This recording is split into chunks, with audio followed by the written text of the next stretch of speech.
आहुस्त्वां ऋषयः सर्वे देवर्षि नारदस्तथा असितो देवलो व्यासः स्वयं चैव ब्रवीषि मे। तो आज भगवद गीता के 10वें अध्याय का 13वां श्लोक है और ये जो 4 श्लोक हैं 12, 13, 14 और 15, ये श्लोक अर्जुन कह रहे हैं। और अर्जुन ने जब चतुर्श्लोकी गीता सुनी, यानी कि श्लोक संख्या 10वें के 8, 9, 10 और 11, जब ये 4 श्लोक सुने, जिसे चतुर्श्लोकी गीता कहा जाता है, यानी पूरी भगवद गीता का जो सार है, जो मुख्य टीचिंग्स हैं, मुख्य शिक्षा है, वह इन 4 श्लोकों में बताई गई है।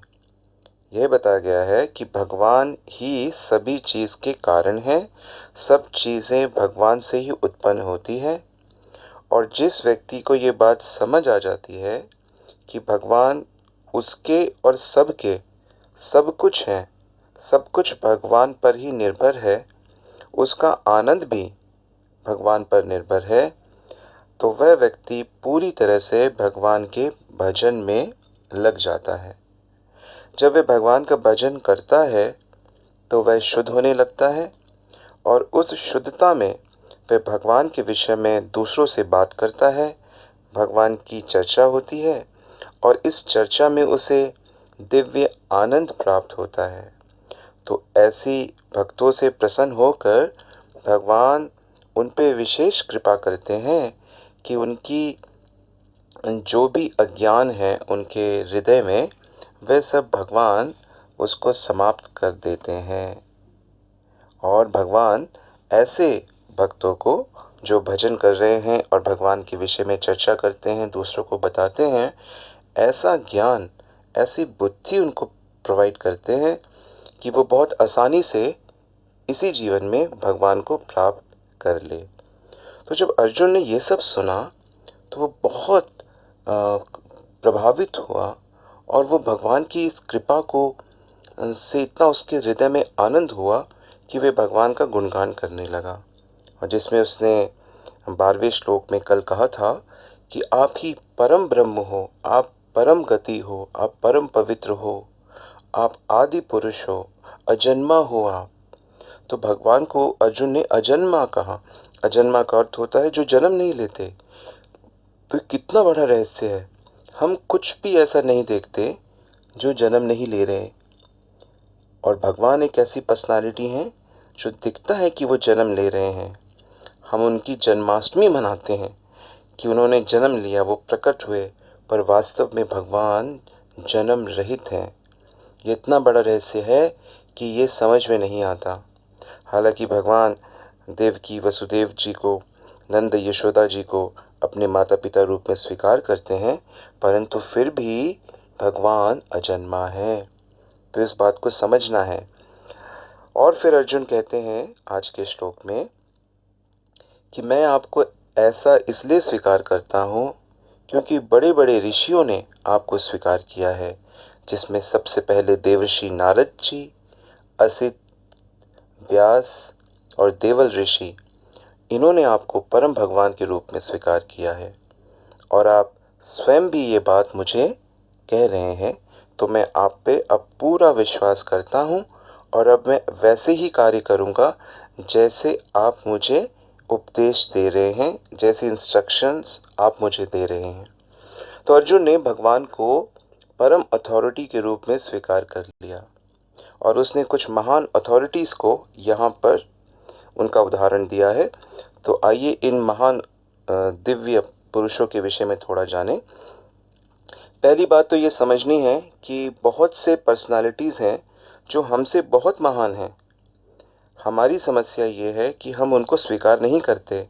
हम ये मानने को तैयार ही नहीं कि इतने जीव हमसे महान कैसे हो गए। तो ये अहंकारवश हम इस प्रकार सोचते हैं कि हम महान हैं, हमारी सोच सही है, जो हमारा अनुभव है वही सबसे अच्छा अनुभव है। ये व्यास, ये नारद, ये कौन हैं? क्या ये हमसे बेहतर हैं? हमारे पास संसार की कुछ सुविधाएं हैं, तो ये हमारा अज्ञान है। इतना कुछ होने के बावजूद हम लोग सदैव दुखी ही तो रहते हैं, दुख नहीं हटा पाते। हमारी बात कोई नहीं मानता, हमारे मन में तनाव रहता है। तो समय आ गया है कि हम इन महान पर्सनालिटी से सीखें, हम इनके शरणागत हों और दिव्य धरातल पे आएं। आसुरिक स्वभाव, आसुरी मेंटालिटी यही होती है कि हम किसी को अपने से बड़ा नहीं मानते, हम अपने को बड़ा मानते हैं। इसलिए साधन भजन करने से इस तरह की सोच, इस तरह की मेंटालिटी को आप लांघ पाएंगे और फिर स्वयं अपने को देख पाएंगे कि वाकई हम पहले कितनी गलत थिंकिंग में जी रहे थे। तो ऐसा अनुभव भगवान के सच्चे भक्तों को बहुत शीघ्र हो जाता है। देवर्षि नारद वास्तव में भगवान के एक अवतार हैं।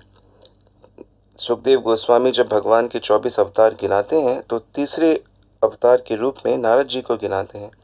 नारद जी भगवान के शक्त्यावेश अवतार हैं। नारद मुनि सदैव भगवान का कीर्तन करते रहते हैं।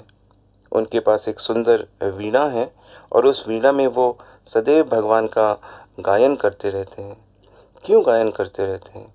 क्योंकि भगवान के गुणों को, भगवान के नाम को, उनके चरित्रों को जब गायन किया जाता है, उसे गाया जाता है, सुना जाता है, तो जीव को परम आनंद की प्राप्ति होती है।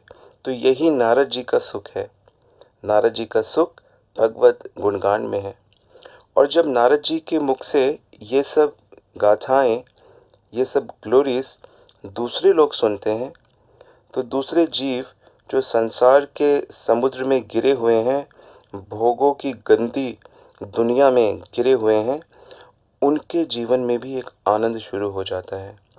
तो दिव्य आनंद और भौतिक आनंद जब किसी के सामने आते हैं, तब उसे पता चलता है कि दिव्य आनंद ही वास्तव में वह है जिसे वो इस भौतिक गड्ढे में ढूंढ रहा है, और इस भौतिक गड्ढे में वो आनंद है ही नहीं। तो ये नारद जी ऐसी कृपा करते हैं। तो साधारण शब्दों में हम कह सकते हैं कि नारद जी जीव को भगवान की ओर ले जाते हैं। नारद जी गुरु का काम करते हैं।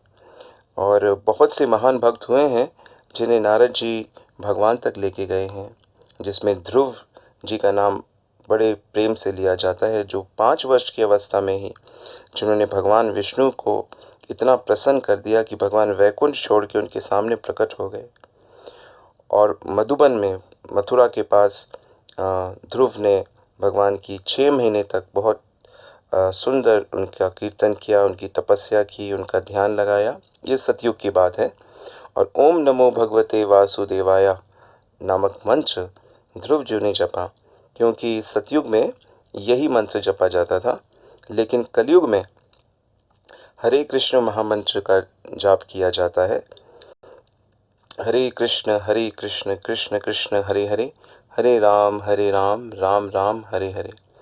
तो ये जो बात है कि इस मंत्र का क्यों जप किया जाता है, क्योंकि नारद जी और उनके पिता ब्रह्मा जी का ये आपस में एक डिस्कशन है जो कली संतरण उपनिषद के नाम से फेमस है, जिसमें नारद जी पूछते हैं कि कलयुग के जो लोग हैं वो तो मंद होंगे, आलसी होंगे, छोटी छोटी बातों पे द्रोह करेंगे, विरोध करेंगे, इनका भाग्य भी इतना अच्छा नहीं है, इनकी उम्र भी बहुत कम है, न जाने कब इन्हें अपना शरीर छोड़ना पड़े, न जाने कब कौन सी बीमारी, कौन सा कैंसर, कौन सा एड्स, कौन सा चिकनगुनिया इनको हो जाए, तो ये कभी भी शरीर छोड़ सकते हैं। तो ऐसे लोगों पे कैसे कृपा होगी? तब ब्रह्मा जी कहते हैं, हरिर नाम केवलम कलो नास्तेव नास्तेव नास्तेव गतिरन्यथा, कि इस कलयुग में केवल हरि का नाम ही परफेक्ट सुरक्षा है, परफेक्ट आनंद प्रदान करने वाला है। चाहे कोई कितना ही पापी हो, कितना ही जघन्य से जघन उसकी मानसिक, शारीरिक या सामाजिक स्थिति हो, केवल भगवान नाम से वो इससे बाहर निकल आएगा। तो नारद जी पूछते हैं कौन सा नाम है? तब वो बताते हैं ब्रह्मा जी, इति सोदक्षक नाम कली कल्मश नाशनाम नता परतरो उपायात सर्ववेदेषु दृष्टये, कि मैंने देख लिया, वेदों में 3 बार देखा मैंने, मैं ब्रह्मा हूँ, मुझे भगवान ने वैसे ही इतना ज्ञान दिया है। मैंने वेदों को 3 बार देखा है और इस 16 अक्षरों का ये जो भगवान का नाम है, भगवान की शक्तियों के साथ हरे, यानी भगवान की समस्त शक्तियाँ, दुर्गा, काली, लक्ष्मी, राधा, सरस्वती, हर प्रकार की शक्तियाँ इस हरे शब्द में हैं। और भगवान का नाम और भगवान के सारे अवतारों के नाम इस कृष्ण नाम में है। तो ये जो 16 अक्षरों का नाम भगवान का लेता है, तो इससे बेटर, इससे अच्छा उपाय कलयुग में नहीं है। उपाय बहुत हैं, लेकिन this is the top most उपाय, ऐसा ब्रह्मा जी कहते हैं। बाकी सब लोगों को स्वतंत्रता है कि वे किस रास्ते का चयन करते हैं, किसका पालन करते हैं। तो इस प्रकार ब्रह्मा जी ने नारद जी को यह उपदेश दिया। और जब व्यास देव भी भगवान की एक शक्त्यावेश अवतार माने जाते हैं। व्यास देव भगवान की लीलाओं का वेदों के माध्यम से, पुराणों के माध्यम से, महाभारत के माध्यम से उन्होंने भगवान की लीलाओं का गुणगान किया। सब कुछ लिखने के बाद भी व्यास देव को थोड़ी असंतोष रहा कि मैंने इतना कुछ लिखा, फिर भी मुझे वह आनंद क्यों नहीं हो रहा। तब व्यासदेव ने अपने गुरु को याद किया। और जानते हैं व्यासदेव के गुरु कौन हैं? नारद जी हैं। तो नारद जी उनके पास आए और उन्होंने बताया कि आपने बहुत कुछ कहा है, बहुत कुछ लिखा है, चारों प्रकार के धर्मों का वर्णन किया है, लेकिन आपने भगवान की लीलाओं का वैसा गुणगान नहीं किया जैसा होना चाहिए। आपने भगवान की लीलाओं का शुद्ध विस्तार नहीं किया। ये सरस्वती, बद्रीनाथ में सरस्वती नदी के तट पर ये डिस्कशन हुआ था। तब व्यासदेव को नारद जी ने भगवान की कुछ शिक्षाएं दी और उनको एक स्पेशल पावर दी, और उसके माध्यम से उन्होंने भगवान की सब लीलाओं को देखा और फिर भगवान की लीलाओं को भागवत रूप से लिखा। व्यासदेव जी ने ज्ञान की जितनी भी पॉइंट्स हैं, उपनिषदों में जितने भी वैदिक तथ्य हैं, उन्हें वेदांत सूत्र के रूप में लिखा। वेदांत सूत्र को पढ़ने से सारे वैदिक ज्ञान को संक्षेप में समझा जा सकता है। लेकिन उसको लिखने के बाद भी उनको तृप्ति नहीं हुई, क्योंकि उन वेदांत सूत्रों की जो भक्तिमय व्याख्या है, जो भगवान की गुणों की लीलाओं के माध्यम से जो व्याख्या है, वह भागवत पुराण में है। यानी भागवत पुराण पढ़ने के बाद वास्तविक वेदों का जो अर्थ है, वास्तविक वेदों का जो लक्ष्य है, वह पकड़ में आता है। और यही व्यासदेव फिर से पैदा हुए श्री वृंदावन दास ठाकुर के रूप में, चैतन्य महाप्रभु की लीलाओं का गुणगान करने के लिए। तो वृंदावन दास ठाकुर ने, जिन्होंने चैतन्य भागवत रूपी ग्रंथ को लिखा है, उसमें चैतन्य महाप्रभु के विषय में बहुत सुंदर लीलाएं, तत्व, रोमांच हो जाता है उसको पढ़ने से, समझने से। तो उस ग्रंथ को भी आप सब लोग पढ़ सकते हैं। और व्यासदेव एक कितनी इम्पोर्टेंट पर्सनालिटी हैं कि उनका जन्मदिन गुरु पूर्णिमा के रूप में मनाया जाता है। जैसे राधा कृष्ण जो हमारे प्रेसिडेंट हुए हैं, उनका जन्मदिन टीचर्स डे के रूप में मनाया जाता है। स्वामी विवेकानंद का जन्मदिन यूथ डे के रूप में, युवा दिवस के रूप में मनाया जाता है। तो ठीक उसी प्रकार व्यासदेव का जो जन्मदिन है, वो गुरु पूर्णिमा का रूप में मनाया जाता है। इस दिन सब शिष्य लोग गुरु के का गुणगान करते हैं, गुरु से आशीर्वाद प्राप्त करते हैं, उनसे सेवा प्राप्त करते हैं। तो व्यासदेव जो हैं वह गुरु को रिप्रेजेंट करते हैं। तो इतने महान महान ऋषि ने भी भगवान कृष्ण को पूर्ण रूप से स्वीकार किया है, ये बात अर्जुन कह रहे हैं। और असित देवल ऋषि का इन्होंने नाम लिया है। तो असित देवल ऋषि जो भगवान शिव के बहुत बड़े भक्त हैं, और ये भी भगवान का ज्ञान फैलाने के लिए चारों तरफ भ्रमण करते हैं। यहाँ तक कि असित देवल ऋषि ने अपने पिता को लगभग 1.5 लाख श्लोक जो महाभारत में है, हालांकि 1 लाख श्लोक हैं, पर और भी बड़ी बड़ी महाभारत होती हैं, तो उसकी व्याख्या इन्होंने अपने पिता को की थी। राजसूय यज्ञ जब युधिष्ठिर कर रहे थे तो उसमें भी ये मुख्य भूमिका में थे।